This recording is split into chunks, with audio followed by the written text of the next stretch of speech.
Ketahuilah bahwa ketika kita mengikuti sebuah majelis ilmu, itu sesungguhnya Allah sedang memberikan kepada kita sekian banyak fadilah dan keutamaannya. Karena sungguh sangat mulia orang-orang yang berada di majelis ilmu. Orang-orang yang berada di majelis ilmu adalah orang-orang yang akan dimudahkan baginya jalan menuju surga Allah. Dalam hadis dikatakan oleh Rasulullah sallallahu alaihi wasallam, "Man salaka tariqan yaltamisu fihi ilman, sahalallahu lahu tariqan ilal jannah." Barang siapa yang menempuh satu jalan di mana tujuannya adalah untuk mendapatkan ilmu, maka Allah akan mudahkan baginya jalan menuju surga. Surga itu perlu iman, dan mendapatkan surga itu perlu ilmu. Maka di majelis ilmulah kita bisa menumbuhkan iman kita, dan di majelis ilmulah kita bisa. Assalamualaikum warahmatullahi wabarakatuh.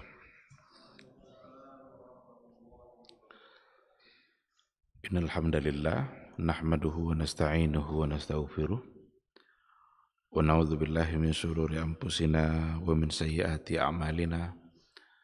May yahdihillahu fala mudhillalah wa may yudlilhu fala hadiyalah. Asyhadu an la ilaha illallah wahdahu la syarikalah wa asyhadu anna Muhammadan abduhu wa rasuluh la nabiyya wa la rasula ba'da. Ikhwati fillah, ma'asyiral hadirin wal hadirat rahimani Allah wa iyyakum.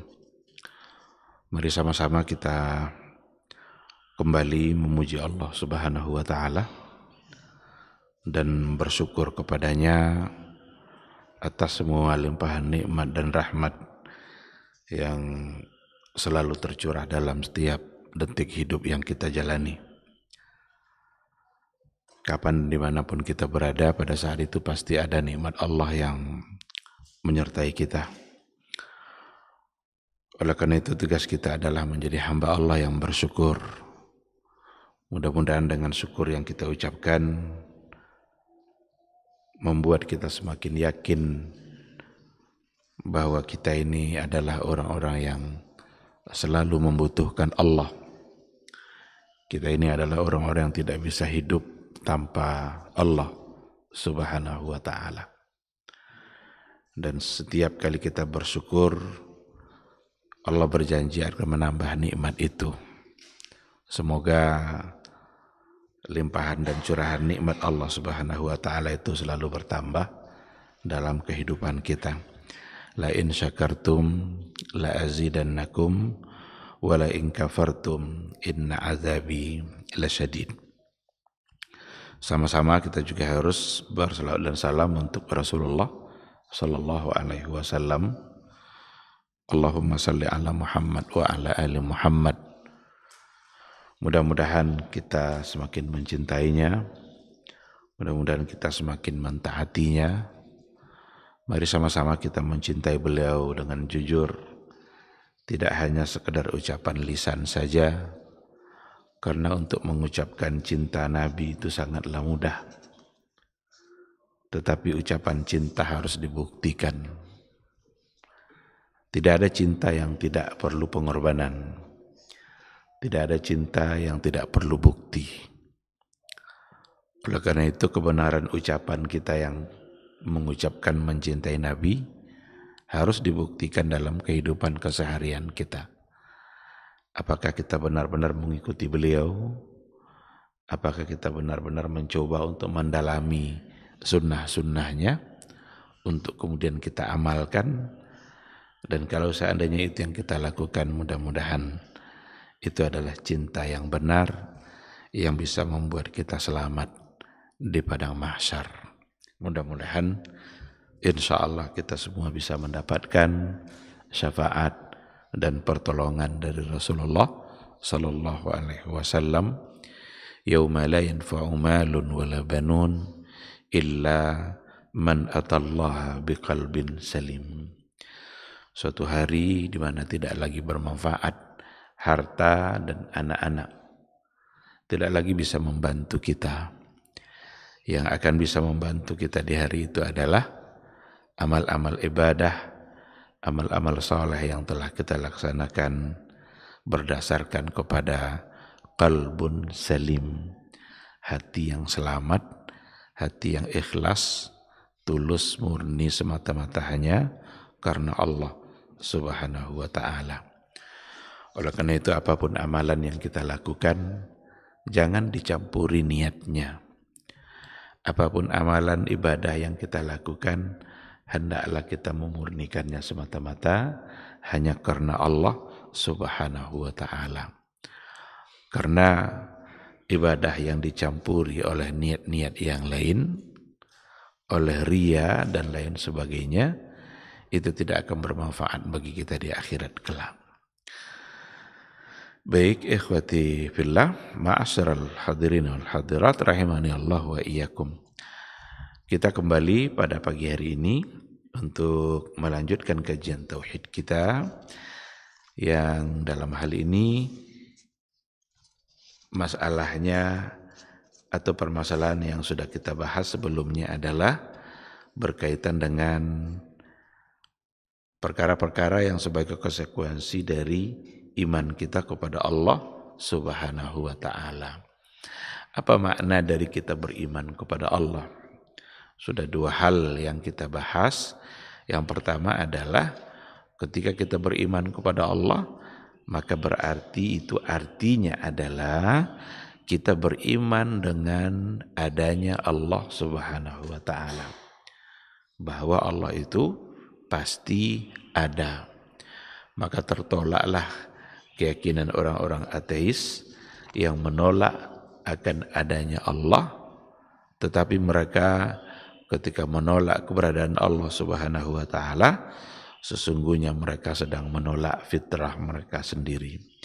Yang kedua, ketika kita menyatakan bahwa kita beriman kepada Allah Subhanahu wa ta'ala, itu artinya adalah kita mesti beriman dengan rububiyah. Rububiyahnya Allah Subhanahu wa ta'ala. Ini yang terakhir yang kemarin sudah kita bahas, beriman kepada rububiyah itu adalah mengesahkan Allah Subhanahu wa ta'ala, meyakini bahwa Allah itu satu, tidak berserikat dalam perbuatannya. Ketika Allah melakukan sesuatu, itu hanya Dia yang melakukan dan hanya Dia yang mampu untuk melakukan itu. Seperti Dia yang mencipta, Dia yang memberikan kita rezeki, Dia yang mengatur alam. Alam ini tidak teratur dengan sendirinya, tetapi ada yang mengatur. Ketika matahari terbit di pagi hari, kemudian nanti dia terbenam kembali di sore hari. Ketika siang datang, berakhir siang, datang pula malam secara berganti. Itu semua ada yang mengatur. Tidak mungkin itu tidak ada yang mengatur. Dan yang mengaturnya adalah Allah Subhanahu wa ta'ala. Keyakinan kita terhadap af'alnya Allah seperti yang dicontohkan tadi, itu adalah bagian atau bentuk dari rububiyah. Berimannya kita kepada rububiyah Allah Subhanahu wa ta'ala. Ketika sudah beriman kepada rububiyahnya Allah, seharusnya muncul iman yang berikutnya sebagai makna daripada iman kepada Allah. Apa itu? Itulah yang ketiganya, di mana dikatakan bahwa as-salisu al-imanu bi uluhiyatihi. Yang ketiga adalah sebagai konsekuensi daripada beriman kepada rububiyahnya Allah, maka adalah beriman kepada uluhiyah Allah. Kalau kita sudah yakin bahwa Allah yang maha segala-galanya, Dia yang menciptakan kita, Dia yang memberikan kita kehidupan, Dia pula yang mematikan kita, Dia pula yang memberikan rezeki selama kita hidup. Kalau itu sudah kita yakini, Seharusnya kita mesti memberikan ketundukan kita kepada Dia dalam ibadah kita. Maka ketundukan kita kepada Allah dalam hal ibadah, mentauhidkan Allah dalam ibadah kita, itulah sesungguhnya yang disebut sebagai tauhid al-uluhiyah. Beriman kepada Allah dari sisi uluhiyah. Siapa lagi yang harus kita sembah? Siapa lagi yang harus kita ibadahi selain daripada Dia yang memberikan kita kehidupan, Dia yang memberikan kita segala macam bentuk kebaikan. Jangankan kepada Allah, kepada manusia saja, kalau seandainya ada orang yang terlalu banyak kebaikannya kepada kita, segan kita kepada orang itu. Kita cenderung untuk mengikutinya, cenderung untuk ikut kepada apa yang dia katakan. Karena dia sudah banyak berbuat baik kepada kita. Itu orang, itu makhluk. Nah sekarang Allah Subhanahu wa Ta'ala yang telah memberikan semua bentuk kebaikan dalam kehidupan kita. Bahkan tidak bisa kita hitung kebaikan itu. Yang memberikan kita semua nikmat dan tidak bisa kita hitung nikmat Allah itu. Wa in ta'uddu ni'matallahi la tuhsuha. Jika kalian mencoba untuk menghitung-hitung nikmat Allah, pasti tidak akan sanggup untuk kalian hitung. Bahkan kalau seandainya laut dijadikan tinta, kemudian pohon-pohon itu dijadikan pula pena, cobalah untuk mencatat nikmat Allah satu persatu. Habis tintanya itu, nikmat belum selesai untuk dicatatkan, belum selesai untuk dihitung. Nah, tidakkah pantas Dia yang memberikan semua kebaikan itu untuk kemudian Dia juga yang kita sembah? Dia juga satu-satunya yang pantas untuk kita taati, yang pantas untuk kita ibadahi. Nah, sehingga dikatakan rububiyah, maka konsekuensinya seharusnya adalah kita beriman juga dengan uluhiyah. Oleh karena itu, yang dimaksud dengan tauhidul uluhiyah itu adalah ifradullahi ta'ala fil ibadah fi jami'i anwa'iha. Mentauhidkan Allah, mengesahkan Allah. Tidak boleh ada syirik, tidak boleh ada syirikatnya, tidak boleh ada tandingannya dalam ibadah kita fi jami'i anwa'iha. Pada semua bentuk ibadah itu. Semua bentuk ibadah itu yang dimaksud inna salati wa nusuki wa mahyaya wa mamati lillahi rabbil alamin. Salat kita, ibadah semuanya, hidup kita, bahkan mati kita, itu semua adalah lillah. Lillah itu uluhiyah. Karena uluhiyah itu diambil dari kata ilah. Dan ilah itu kalau ditambahkan alif lam maka jadilah dia Allah. Nah, lebih rinci lagi untuk berbagai macam bentuk jenis ibadah yang dimaksud, itu semua ibadah-ibadah kita, termasuk ibadah hati. Apa contoh amalan hati, ibadah hati kita? Tawakal kita, al-khawfu war-raja, rasa takut dan rasa pengharapan kita yang tidak boleh kecuali hanya untuk Allah Subhanahu wa Ta'ala. Takut hanya karena Allah, bukan karena takut untuk hal-hal yang lain. Dulu sudah pernah kita bahas satu persatu itu tentang al-khawfu war-raja wat-tawakkal wal inaba, wal istighatsah, wal isti'anah. Itu semua adalah amal-amal hati. Dan itu semua adalah ibadah. Penghambaan kita kepada Allah Subhanahu wa Ta'ala. Kalau seandainya kita sudah merasa takut, bukan lagi ketakutan itu untuk Allah, maka berarti itu sudah ada yang salah. Kita takut nanti rezeki kita berkurang kalau seandainya begini. Kalau seandainya nanti kita tidak ikut kepada ketentuan-ketentuan yang diatur oleh atasan kita, yang ternyata ada sebagiannya barangkali itu tidak sesuai dengan ketentuan Allah, lalu kita taati juga ketentuan yang salah itu karena takut tidak mendapatkan rezeki umpamanya, berarti itu sudah mulai salah. Karena rezeki kita yang memberinya adalah Allah Subhanahu wa ta'ala. Kalau seandainya nanti kita takut mendapatkan musibah atau kita khawatir nanti kita menjadi sakit kalau seandainya kita melewati satu tempat yang dianggap tempat itu adalah tempat yang keramat atau angker dan lain sebagainya, kalau lewat situ nanti kita bisa sakit, berarti kita sudah menganggap bahwa musibah itu datang dari selain Allah Subhanahu wa ta'ala.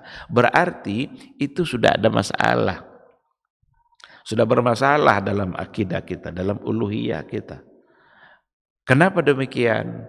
Karena kita sudah menganggap ada hal-hal lain selain daripada Allah untuk mendatangkan sesuatu yang memang hanya datang dari Allah Subhanahu wa ta'ala. Maka kalau takutlah kepada Allah, bukan kepada yang lain. Walaupun nanti pembahasannya oleh para ulama, al-khawfu itu dibagi-bagi lagi. Ada al-khawfu tabi'i, ada takut secara tabiat. Memang ada hal-hal yang kita takuti, tapi bukan takut seperti itu yang dianggap bertentangan dengan iman. Umpama ada ular kobra lewat depan kita, ya wajarlah kita takut, karena ular kobra itu ular yang berbisa. Tidak mesti pula nanti ya udahlah ular kobra ini saya lewat aja lah di depan dia. Kalau kata Allah nanti saya dipatoknya, ya dipatok. Itu juga satu hal yang salah. Takut seperti itu, takut secara tabiat. Itu tabi'i kita. Memang fitrah kita takut kepada hal-hal yang membahayakan. Tetapi nanti ada takut-takut yang memang hubungannya adalah dengan kesyirikan. Dan banyak terjadi hal-hal yang seperti itu. Supaya kita tidak diganggu oleh makhluk halus, agar bulan ini adalah menjadi bulan yang, karena ada pula istilahnya, ada bulan sial, ada bulan baik, ada tanggal sial, ada tanggal baik. Kemudian tanggal itu dihindari agar tidak mendapatkan kesialannya itu. Ini berarti ketakutan seperti ini, ketakutan yang bertentangan dengan persoalan akidah, karena tidak lagi tercermin di situ keyakinan dia terhadap uluhiyahnya Allah Subhanahu wa ta'ala. Oleh karena itu kalau takut secara tabi'i itu tidak ada masalah. Ada api besar, mau masuk juga ke dalam api itu? Tentu tidak, karena api itu sifatnya adalah membakar. Ada anjing gila umpamanya, orang semua lari, dia enggak. Itu takut karena lari dari anjing gila, itu adalah al-khawfu tabi'i. Wajar kita takut. Tapi ada sumber-sumber ketakutan yang hanya kita berikan kepada Allah Subhanahu wa ta'ala, karena hanya Allah yang bisa mendatangkan sesuatu yang kita takuti tadi. Dan yang itulah yang dimaksud dengan persoalan yang hubungannya dengan al-uluhiyah. Ikhwati fillah,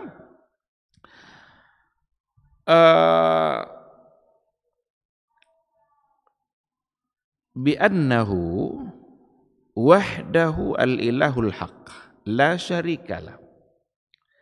Keyakinan kita kepada uluhiyahnya Allah Subhanahu wa ta'ala itu sesungguhnya meyakini dia yang wahdahul ilahul haq. Dia saja satu-satunya al-ilah al-haq, yang pantas untuk disembah, secara benar. La syarikalah.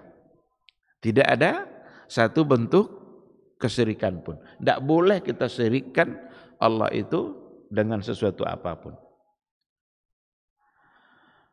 Bima'na wal ilahu bima'na al-ma'luh.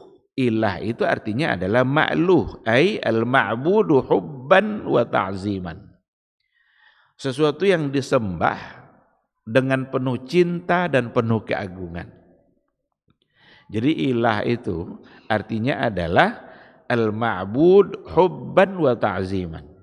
Yang disembah, sesuatu yang disembah dengan penuh cinta dan ta'zim, pengagungan. Ini yang hanya boleh untuk Allah Subhanahu wa ta'ala. Tidak boleh kita melakukannya kepada yang lain. Apakah ada orang yang memberikan sesembahan atau adakah orang yang memberikan ibadahnya atau ketaatannya atau cintanya, pengagungannya kepada selain Allah? Jawabannya tentu saja ada. Karena Nabi Muhammad SAW itu diutus memang untuk menyampaikan bahwa hanya Allah yang pantas untuk disembah di tengah-tengah masyarakat yang memang mereka punya ilah, punya sesembahan selain daripada Allah. Maka Nabi Muhammad SAW diutus untuk meluruskan itu di tengah-tengah masyarakat jahiliyah. Siapa yang mereka sembah? Ada yang menyembah patung, ada yang menyembah matahari. Orang Majusi mereka menyembah api. Karena mereka anggap itulah yang pantas untuk diagungkan. Itulah yang pantas untuk disembah. Padahal mereka-mereka yang menyembah patung tadi itu, mereka juga meyakini rububiyahnya Allah. Berarti tidak berlaku pada mereka konsekuensi dari rububiyah.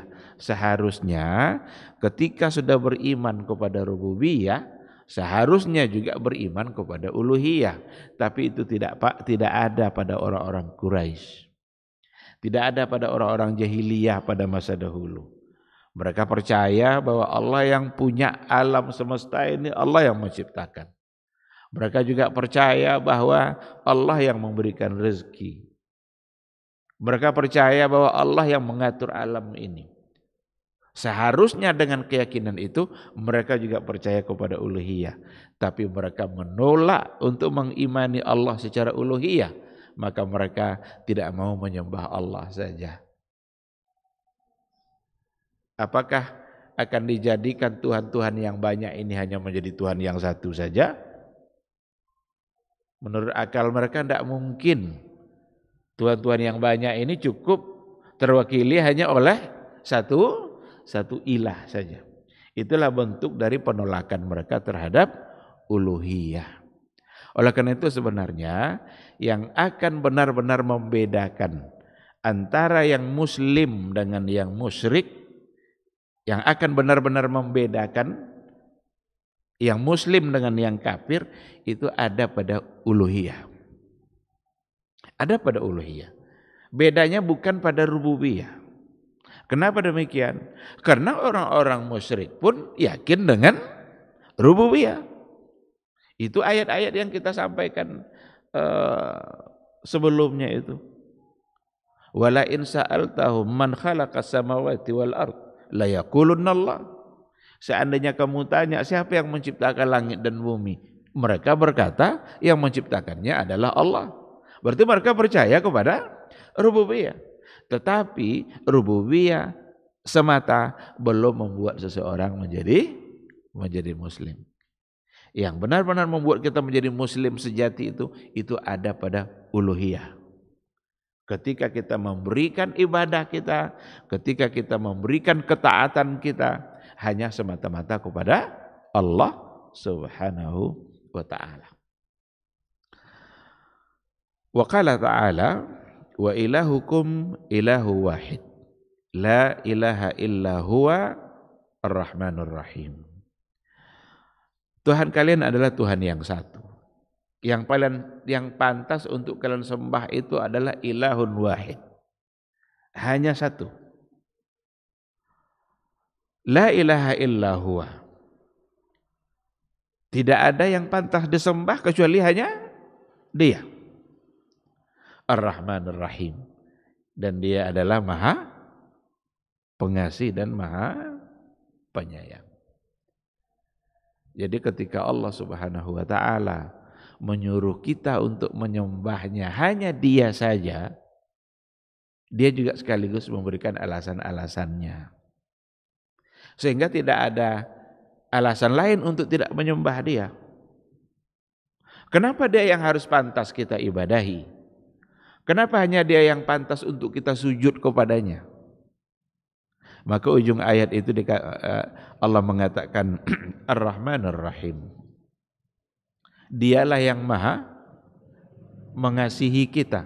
Dialah yang menyayangi kita. Bukankah kasih sayang itu sesuatu yang sangat kita butuhkan?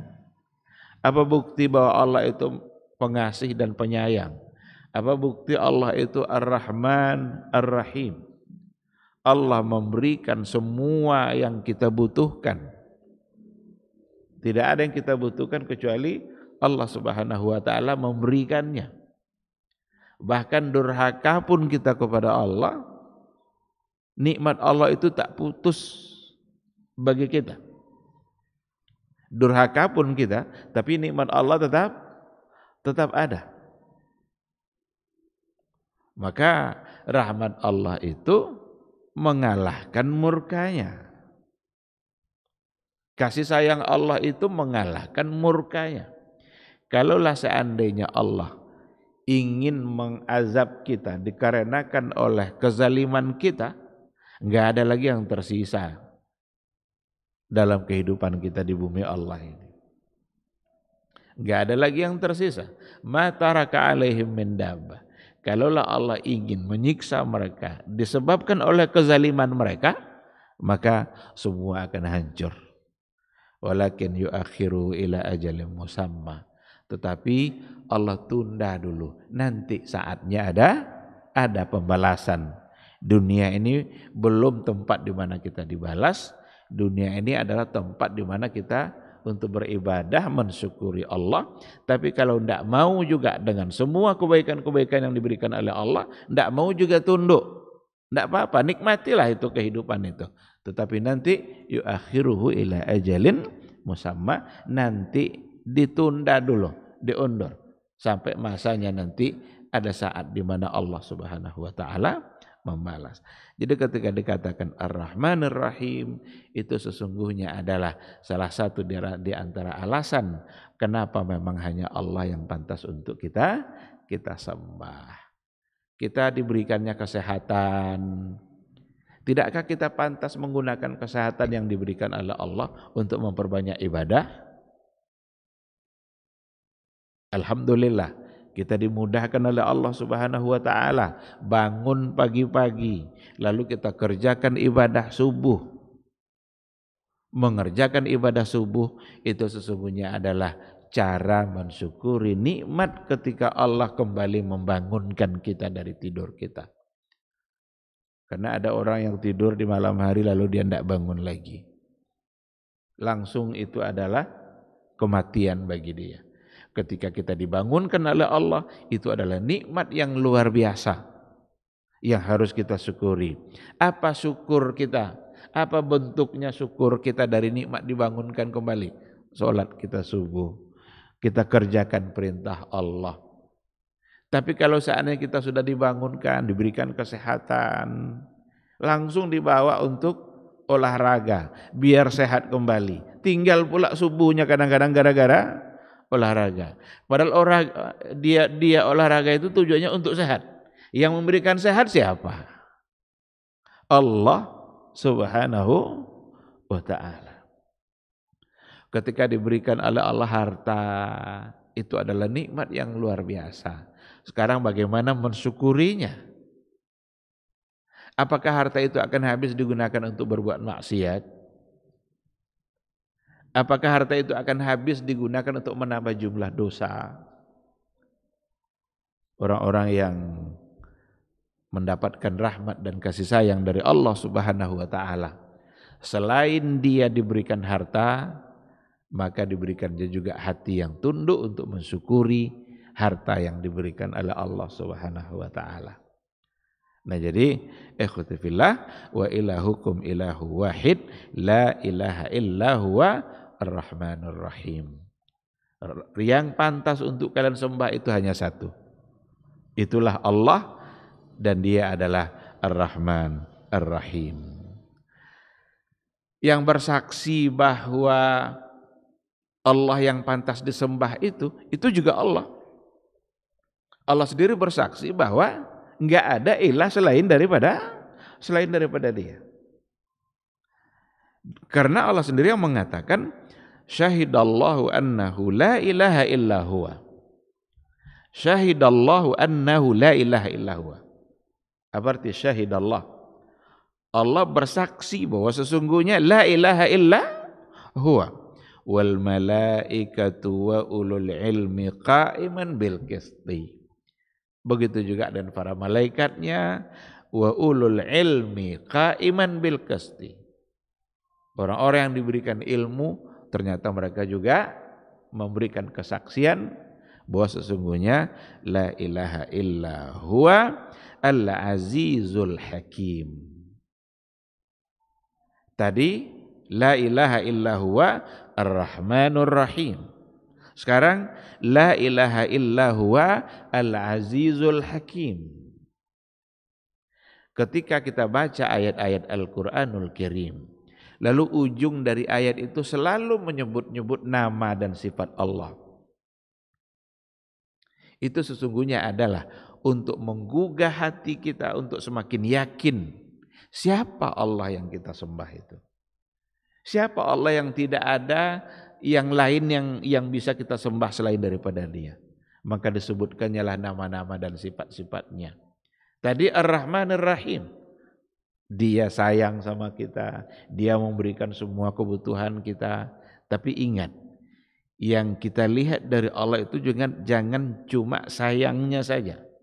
Ingat juga bahwa Allah itu adalah Al-Azizul Hakim. Aziz itu maha mulia, maha perkasa. Kalau dia maha mulia, tidak ada yang lebih mulia daripada Allah. Maha perkasa, tidak ada yang lebih perkasa daripada Allah Subhanahu wa ta'ala. Allah itu bisa berkehendak dalam kehidupan kita, apapun yang ingin dia lakukan. Oleh karena itu, kita bersemangat untuk mentaati Allah dalam bentuk mengerjakan perintah-perintahnya, dan pada saat yang sama kita juga bersemangat mentaati Allah dalam bentuk menjauhi larangan-larangan darinya. Al-Azizul Hakim, maha bijaksana, maha aziz itu benar-benar izzah. Dan untuk Allah tentu adalah izzah dengan kemuliaan Allah Subhanahu wa ta'ala. Itu beberapa ayat, dan tentu saja akan banyak sekali ayat-ayat yang menyatakan hal itu. Wa kullu mattakhadha ilahan ma'allahi ya'budu min duni wa kullu mattakhadha ilahan ma'allahi ya'budu min dunihi fa uluhiyatuhu batilah. Maka semua yang diambil selain Allah sebagai sesembahan berarti fa uluhiyatuhu batilah. Maka uluhiyahnya batil. Kalau seandainya ada orang yang mengambil atau menjadikan sesuatu selain Allah sebagai sesembahannya, tempat mengadunya, tempat berdoanya, berarti uluhiyahnya batil. Bermasalah uluhiyahnya. Dia mengadu kepada kuburan-kuburan keramat, dia mengadu kepada sesuatu yang dianggap itu yang akan bisa nanti menyelesaikan masalahnya, berarti akan bermasalah pada uluhiyah. Karena kita juga sudah mengulang-ulang ayat-ayat Al-Qur'anul Karim, dan diantaranya adalah iyyaka na'bud wa iyyaka nasta'in.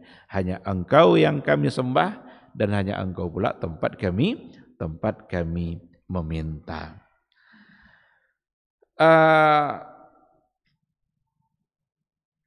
seandainya ada selain Allah, tetapi dibahasakan juga dengan ilah.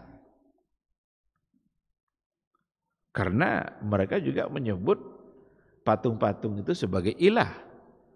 Kalau seandainya seperti itu, maka hal-hal yang seperti itu hanyalah sebatas nama saja.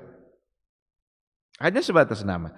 Dulu orang-orang jahiliyah mengatakan Al-Lata wal-Uzza wal-Manat. Ada beberapa tuhannya orang jahiliyah dulu, Lata, Uzza, Manat, Hubal. Itu bagi mereka alihatun. Alihatun itu jamak dari ilah. Seandainya mereka sebut juga sebagai ilah, itu hanyalah sekedar penyebutan nama yang padanya tidak ada sedikit pun kemampuan yang dimiliki oleh Allah Subhanahu wa taala. Oleh karena itu dalam Al-Qur'an ada banyak ayat yang menyindir dalam persoalan itu, seperti in hiya illa asma'un sammaitumuha antum wa aba'ukum. Penyebutan kalian terhadap patung-patung tadi itu sebagai ilah, sebagai Rob yang pantas disembah, itu hanyalah asma'un, itu hanyalah nama-nama sammaitumuha antum wa aba'ukum. Yang kalian yang memberikan nama itu dan juga bapak-bapak kalian. Padahal itu sama sekali tidak bisa disebut sebagai ilah karena tidak memiliki sifat-sifat ketuhanan yang ada pada mereka. La yadurru wa la yanfa', tidak bisa memberikan kemudaratan dan tidak pula bisa memberikan manfaat. Karena kemudaratan dan manfaat itu semata-mata hanya datang hanya datang dari Allah Subhanahu wa taala. Ma ta'buduna min dunihi illa asma'an sammaitumuha antum wa aba'ukum. Yang kalian sembah tadi itu, kalian tidaklah menyembahnya yang selain Allah itu kecuali sekedar namanya saja. Namanya aja yang ilah. Dan itu pun nama yang kalian berikan kalian bersama bapak-bapak kalian yang dahulu. Ma anzalallahu biha min sultan.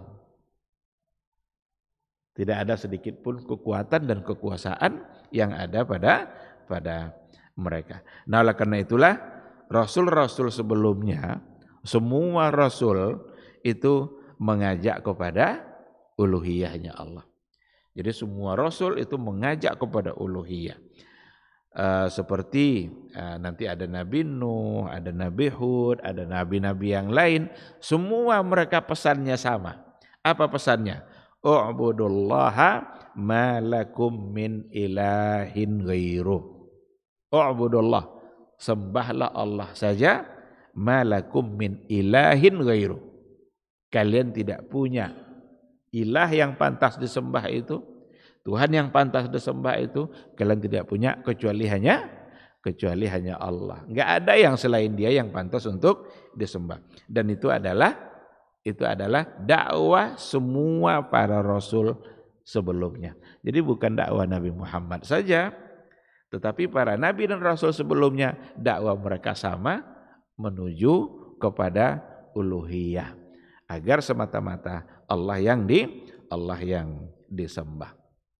Ikhwati fillah, kita bisa melihat ada beberapa hal yang menjadi bentuk kedudukan dan pentingnya uluhiyah itu untuk tidak salah. Karena kalau seandainya uluhiyah yang salah, kita bermasalah dalam akidah kita. Sangat bermasalah. Maka kita perlu melihat manzilatu tauhidil uluhiyah. Kedudukan tauhid uluhiyah itu seperti apa? Ini punya poin yang cukup banyak sebenarnya, tapi kita singgung sekilas. Yang pertama sekali, uluhiyah itu adalah tahqiq lisyahadatain. Mewujudkan makna syahadat kita itu ada pada uluhiyah. Ketika kita mengatakan asyhadu an la ilaha illallah, wujudnya adalah pada uluhiyah. Aku bersaksi bahwa tidak ada Tuhan yang paling berhak disembah. Tidak ada ma'bud, la ma'buda bihaq, la muta'a bihaq. Tidak ada yang pantas disembah, tidak ada yang pantas diibadahi kecuali hanya Allah. Ini sesungguhnya penekanannya lebih kepada uluhiyah. Dan inilah yang ditolak dulu oleh orang-orang jahiliyah. Abu Thalib itu pamannya Rasulullah sallallahu alaihi wasallam. Dia yakin betul dengan rububiyah, sebagaimana orang-orang jahiliyah yang lain juga. Tetapi ketika diajak oleh Rasulullah sallallahu alaihi wasallam untuk mengucapkan la ilaha illallah, dia tidak mau. Nah, oleh karena itu uluhiyah ini tahqiq lis syahadatain. Untuk mewujudkan syahadat kita itu sesungguhnya ada pada uluhiyah. Karena kalau sudah ada uluhiyah, maka otomatis ada rububiyah. Jadi kalau sudah dia percaya sama uluhiyah, sudah hanya Allah yang dia sembah, itu otomatis. Maka uluhiyah itu tatadammanu fiha rububiyah. Kalau dia sudah yakin pada uluhiyahnya Allah, maka dia juga yakin pada rububiyah. Tapi kalau sudah yakin sama rububiyah, belum pasti dia yakin pada uluhiyah. Karena berapa banyak dulu mereka percaya sama rububiyah, tetapi tidak percaya pada uluhiyahnya Allah Subhanahu wa taala. Yang kedua, uluhiyah itu tahqiqul ghayah min khalqil insan. Untuk mewujudkan tujuan penciptaan manusia itu sendiri. Untuk mewujudkan penciptaan manusia. Kenapa manusia diciptakan? Lil ibadah. Itu yang ada dalam ayat. Wa ma khalaqtul jinna wal insa illa liya'budun. Wa ma khalaqtul insa wal jinna wal insa illa liya'budun. Tidaklah kami ciptakan jin dan manusia. Wa ma khalaqtul jinna wal insa illa liya'budun. Kecuali untuk ya'budun. Apa arti ya'budun? Ya'budun itu yuwahidun. Jadi tidaklah kami ciptakan jin dan manusia kecuali semata-mata untuk menyembah saya, untuk beribadah kepada saya. Dan ini sesungguhnya adalah uluhiyah. Nah, jadi itu untuk yang kedua. Yang berikutnya, uluhiyah itu sababun lidukhulil jannah wan najati minan nar. Uluhiyah itu itulah yang akan menyebabkan kita masuk surga dan bebas dari nerakanya Allah. Itu ada pada uluhiyah. Maka percaya pada rububiyah saja enggak menjamin masuk surga. Karena Abu Jahal juga percaya pada rububiyah. Yang akan membuat kita masuk pada surganya Allah itu dan jauh dari neraka itu ada pada uluhiyah. Ketika kita benar-benar bertauhid, ketika kita tidak syirik, tidak menduakan Allah dalam ibadah kita, tidak kita berdoa kecuali hanya kepada Allah, berarti itu adalah tauhid. Kalau seandainya benar-benar kita bertauhid, di situ tidak ada syiriknya, maka insya Allah masuk surga. Apa kata Allah kata Rasulullah SAW dalam hadisnya, man mata la yusyriku billah dakhalal jannah. Man mata la yusyriku billah dakhalal jannah. Barang siapa yang mati dan dia tidak berbuat syirik kepada Allah, dakhalal jannah. Pasti masuk surga. Dalam ayat apa kata Allah? Alladzina amanu wa lam yalbisu imanahum bizulmin ulaika lahumul amnu wa hum muhtadun. Orang-orang yang beriman dan dia tidak mencampuri imannya itu sedikit pun dengan kesyirikan. Bizulmin, dengan kezaliman. Kezaliman di situ artinya adalah kesyirikan. ulaika lahumul amnu. Itulah mereka yang akan selamat. Itulah mereka yang akan aman. Selamat mereka nanti. Wa hum muhtadun. Dan itulah orang-orang yang mendapatkan petunjuk. Orang-orang yang kalau benar uluhiyahnya, tidak ada sedikit pun unsur kesyirikannya, dia akan dijamin mendapatkan syafaat dari Rasulullah sallallahu alaihi wasallam.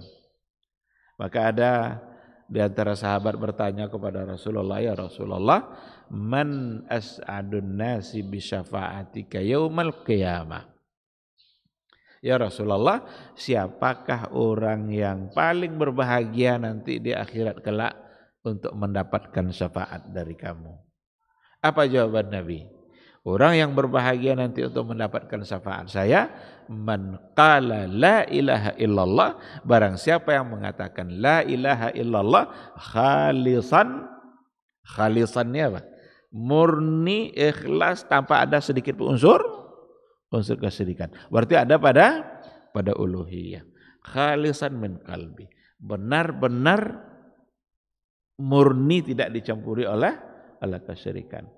Oleh karena itu, uluhiyah benar-benar akan menyelamatkan kita dari nerakanya Allah, membuat kita masuk surga dan membuat kita bisa mendapatkan syafaat dari Rasulullah sallallahu alaihi wasallam. Nah, poin berikutnya, uluhiyah itu tauhidul uluhiyah mutadamminun li tauhidir rububiyah wa tauhidil asma'i was sifat. Beriman kepada uluhiyah, kalau benar uluhiyah kita, maka otomatis iman kita kepada uluhiyah itu membuat kita juga mentauhidkan Allah pada rububiyah dan mentauhidkan Allah pada asma was sifat. Kalau kita sudah beriman dan kalau seandainya kita sudah tauhid, kita benar pada uluhiyah ini, benar-benar hanya Allah yang kita sembah, maka itu adalah cerminan dari tauhid rububiyah yang benar dan juga cerminan dari tauhid al-asma' was sifat, nama dan sifat-sifat Allah. Maka ujung-ujung dari ayat yang kita baca tadi itu, ketika Allah bicara tentang uluhiyah, la ilaha illa huwa, selalu diakhiri ayat itu dengan nama dan sifat-sifat Allah Subhanahu wa taala. Itu dua ayat contoh tadi. La ilaha illa huwa ar-Rahmanir Rahim. La ilaha illa huwa al-Azizul Hakim.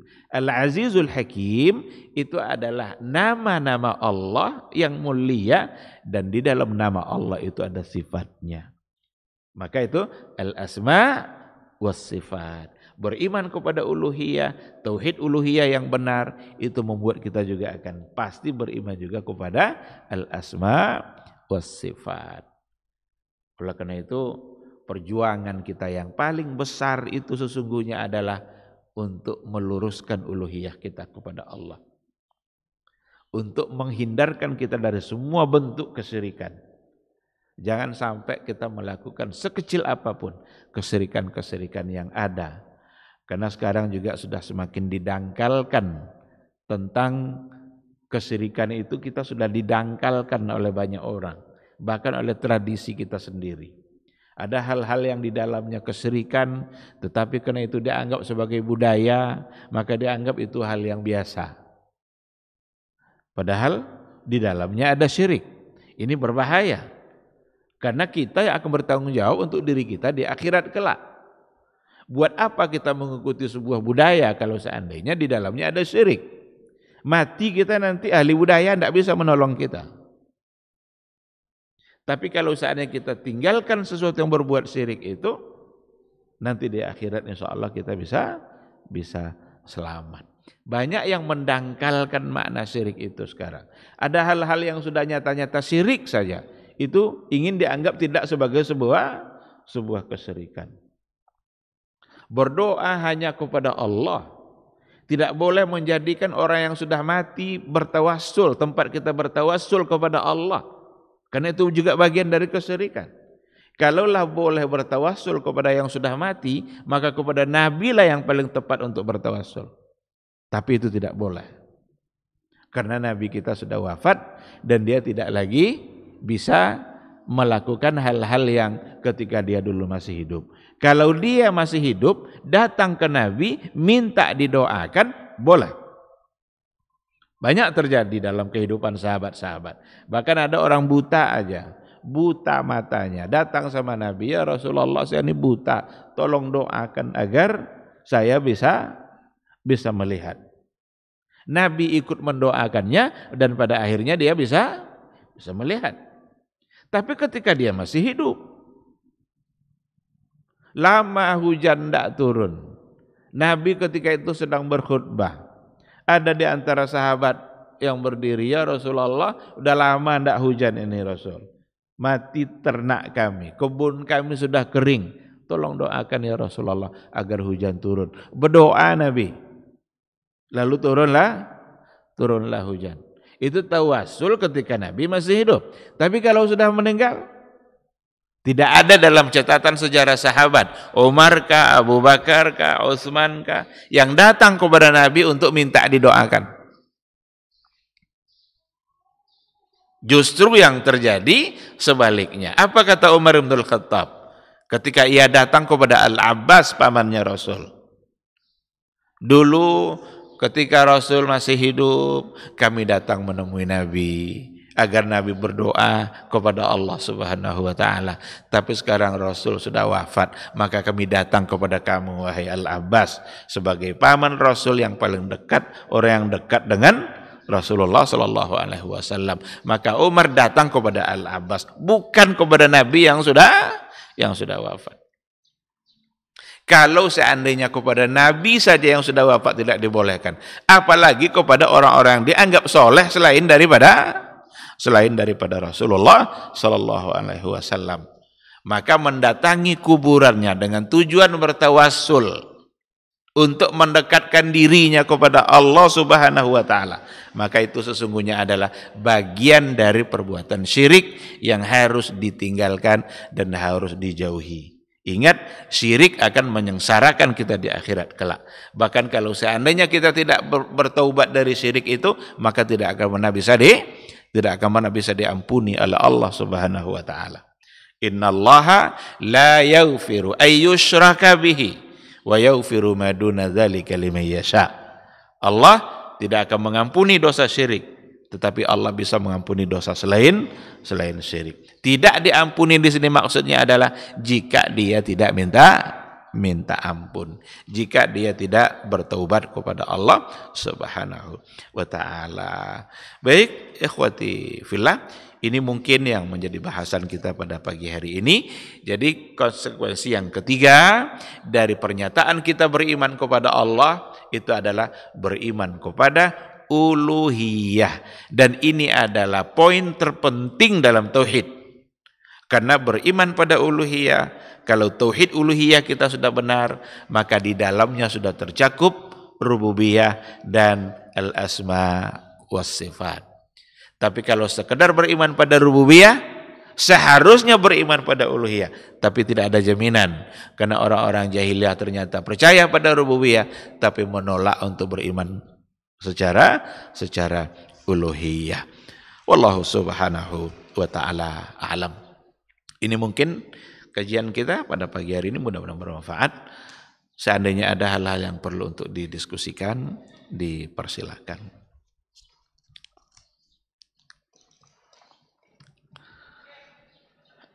Silakan.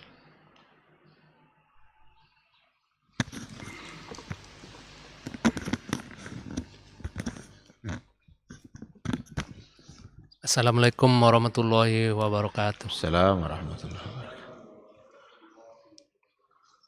Bagaimana dengan orang tua atau orang tua kita lah yang dulu, kita tahu dia melakukan kesirikan lah gitu. Tapi ilmu mungkin tak ilmu yang belum sampai, atau dia yang tidak belajar gitu tentang kesirikan. Dia kan udah meninggal gitu, tidak tahu atau ilmu yang tidak sampai sama dia. Jadi bagaimana sekarang tuh apanya Ustaz?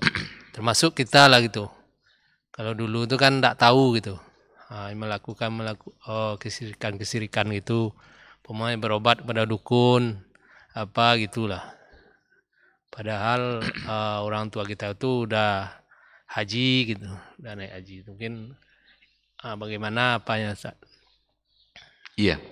Bagaimana dengan keadaan orang tua kita yang barangkali ada perbuatan-perbuatan yang di dalamnya mengandung unsur kesyirikan yang mungkin karena dia tidak tahu atau tidak pernah mempelajarinya, atau dia menduga semua yang dia lakukan selama ini adalah hal-hal yang baik-baik saja. Dan bagaimana pula dengan kita yang dulu juga barangkali pernah melakukan hal-hal yang sama. Kalau untuk kita yang dulu pernah melakukan lalu sekarang kita sudah tahu, ya otomatis kita bisa berubah, bertaubat. Itulah Allah akan menerima taubat jika kita memang bertaubat dari kesyirikan itu. Tapi kalau seandainya tidak, dia tahu dia tidak juga mau, dipertahankannya juga, bahkan dikasih tahu tidak mau pula dikasih tahu. Berarti dia telah salah, dan padahal dia masih punya kesempatan untuk berubah. Adapun yang sudah meninggal, jika memang itu berdasarkan karena pengetahuan dia yang tidak ada, tidak pernah mendapatkan pengajaran, itulah yang dia tahu selama ini, wallahu alam, itu serahkan kepada Allah Subhanahu wa ta'ala. Padahal dia kadang hajinya udah lebih pula dari 1 kali, bisa 3 kali, bisa 4 kali. Tetapi yang dia dapatkan selama ini adalah seperti itu. Ada enggak dulu orang yang menyampaikan kesalahan-kesalahan itu pada masa dia hidup? Seandainya umpamanya ada, lalu dia tidak mau berubah, berarti dia salah. Tapi kalau semata-mata benar-benar dia tidak mengetahui, itulah yang al-haq yang dia tahu. Wallahu a'lam. Kita hanya berdoa, serahkan kepada Allah Subhanahu wa ta'ala. Mudah-mudahan Allah bisa mengampuni. Itu berada pada kehendak Allah. Karena ya bisa dikatakan dulu memang jarang untuk dibahas seperti itu. Maka ketika kita bahas perkara-perkara seperti itu hari ini, itu dianggap kaji baru.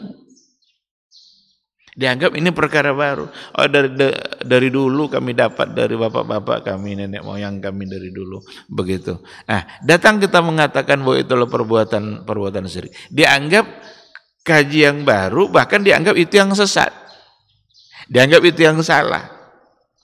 Kita memohon kepada Allah Subhanahu wa ta'ala agar Allah memudahkan hidayah itu sampai kepada banyak orang, dan agar kita semakin bersemangat untuk belajar, karena fungsi belajar ya untuk berubah. Fungsi belajar itu bukan mengulang-ulang yang lama. Kalau belajar sekedar mengulang-ulang yang lama, enggak terlalu berfungsi. Tapi kalau belajar untuk berubah menjadi lebih baik, itu baru belajar namanya. Sekarang ada banyak perkara-perkara yang ternyata di dalamnya ada unsur kesyirikan. Sekarang kita pelajari, oh ternyata itu syirik. Apa bukti bahwa kita sukses belajar? Tinggalkan kesyirikan itu. Tapi kalau enggak, oh ini kan dari dulu, mak-mak kami, bapak-bapak kami dari dulu begini juga. Dia belajar juga nih, tapi melanjutkan kesalahan yang lama. Berarti itu tidak belajar namanya itu. Yang belajar itu niatnya harus mengangkat kebodohan dari diri. Kalau memang selama ini kita jahil dalam persoalan itu, lalu kemudian belajar, ya berarti kita harus berubah, mengambil mana yang lebih baik, jika memang itu berdasarkan kepada Al-Quran dan Sunnah. Karena kita menyampaikan apa yang ada pada Al-Quranul Karim dan apa yang ada pada hadis-hadis Rasulullah Sallallahu Alaihi Wasallam. Sekarang begitu, Wallahu Subhanahu Wa Taala alam. Ada lagi?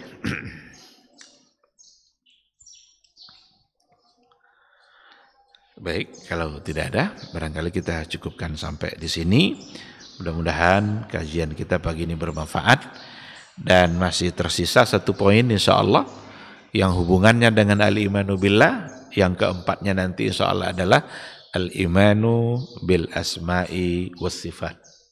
Beriman kepada nama-nama dan sifat-sifat Allah Subhanahu wa ta'ala sesuai dengan yang disampaikannya di dalam Al-Quranul Karim dan yang disampaikan oleh Rasulnya di dalam hadis-hadisnya. Jangan ditambah dan jangan pula dikurangi. Terima kasih. Subhanakallahumma wa bihamdika asyhadu an la ilaha illa anta astaghfiruka wa atubu ilaik. Wassalamualaikum warahmatullahi wabarakatuh. Di para sahabat itu, kaum muslimin, yang terbayang bagi mereka itu adalah infak. Yang terbayang bagi mereka adalah sebuah kebahagiaan, keselamatan di akhirat yang kekal dan abadi di sisi Allah Tabaraka wa Ta'ala. Semua kita boleh klaim sekarang. Kamu cinta Nabi? Cinta Ustaz. Cinta Nabi? Cinta Ustaz. Termasuk saya. Cinta Nabi? Cinta. Kapan tahunya? Besok di akhirat. Maka apa kata Nabi SAW? Amalur rajuli biyadih. Penghasilan yang terbaik adalah pekerjaan yang dilakukan oleh seseorang dengan tangannya sendiri. Wa kullu bai'in mabrur. Dan setiap jual beli yang mabrur. Ini aktivitas ini membantu saya di akhirat atau akan menyulitkan saya di akhirat? Kalau seandainya perbuatan itu ternyata akan menyulitkan kita di akhirat kelak, tinggalkan perbuatan itu.